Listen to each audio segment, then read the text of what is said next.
এইবাৰ আমি ঠিক কৰিলো যে আমাৰ গাঁৱত বহুত মানুহ আছে যাৰ হাতত ৰেচন কাৰ্ড নাই আৰু ৰেচন কাৰ্ড নাই কাৰণে মোদী ডাঙৰীয়াই যি আমাক মাহত 35 কেজি চাউল দিয়ে আমি তাক ল'ব নোৱাৰো।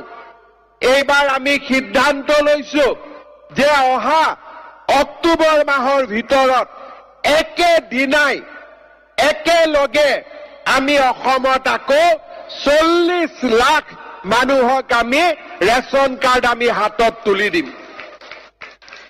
এতিয়া যেতিয়া আমি ৰেচন কাৰ্ড দিওঁ আগতে আমি ৰেচন কাৰ্ডত খালি চাউল পাইছিলো।